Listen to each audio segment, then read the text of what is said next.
Banaskantha LCB પોલીસે કાંકરેજ વિસ્તારમાંથી પ્રતિબંધિત ચાઇનીઝ દોરીનો જથ્થો ઝડપી પાડ્યો। થરા સિહોરી હાઈવે પરથી 8.95 લાખનો મુદ્દામાલ જપ્ત।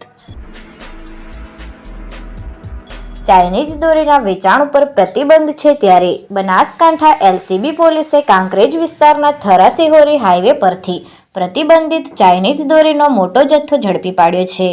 પોલીસે આઈસર ટ્રક સાથે 8,95,000નો મુદ્દામાલ જપ્ત કર્યો છે અને એક વ્યક્તિની ધરપકડ પણ કરવામાં આવી છે।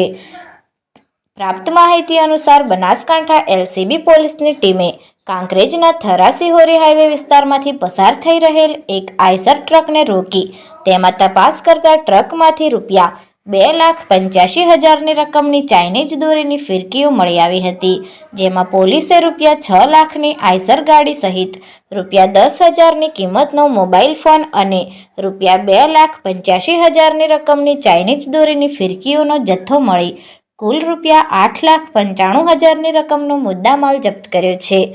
પોલીસે આ મામલે વડગામના મજાદર ગામના રહેવાસી વિનોદભાઈ નાથાભાઈ સોલંકીની ધરપકડ કરી છે, જે વ્યક્તિ આઈસર ટ્રકમાં ચાઇનીઝ દોરીની હેરાફેરી કરી રહ્યો હતો અને પોલીસે આ સિવાય 3 લોકો વિરુદ્ધ ગુન્હો નોંધી વધુ તપાસ હાથ ધરી છે।